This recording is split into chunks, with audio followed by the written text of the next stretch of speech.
ये बाबू कहीं देखा के हो ना, भेड़िया आई उठा ले जाई। हम जाए थे दुकानी पर आई थे ना। हाँ, यही देखा के सोई ना।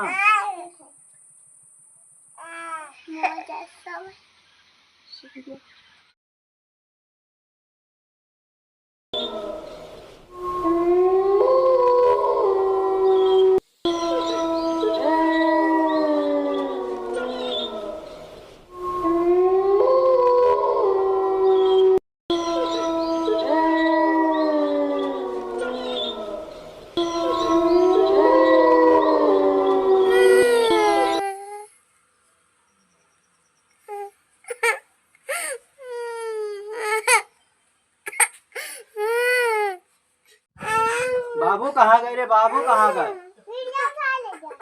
कैसी गवा है? कैसी गवा? कैसी? चलो हियर आजा, चलो हियर आजा, चलो हियर। कैसी गवा बच्ची? कैसी गवा? हाय रे दादा, माँ बाबू कहाँ चला गया? हाय रे मार ला रे दादा। चलो बच्ची आई है, गोल लगा दो माँ वाले का।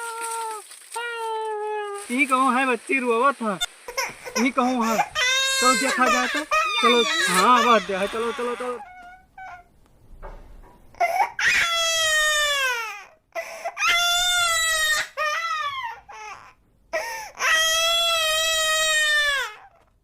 याद है बच्ची, याद है हमारे बाबू मिल गए।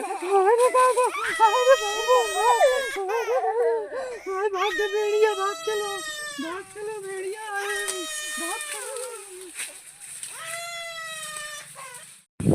भाई ये बात हकीकत भी है कुछ और सही भी है। अपने बच्चे को स्वयं ध्यान रखें, बच्चे को सुरक्षित रखें, अपने घर के अंदर गार्जियन के साथ में रखें, अपने बच्चे को रात में सुरक्षित रखें। है ये भी सही भी है, हम लोग सुने हैं, न्यूज़ पे देखते हैं। और ये वीडियो मनोरंजन के लिए बनाए थे इस बच्चे के लिए। अगर अच्छा लगा हो तो इस बच्चे के लिए सब्सक्राइब, लाइक, कमेंट ज़रूर कर दीजिएगा।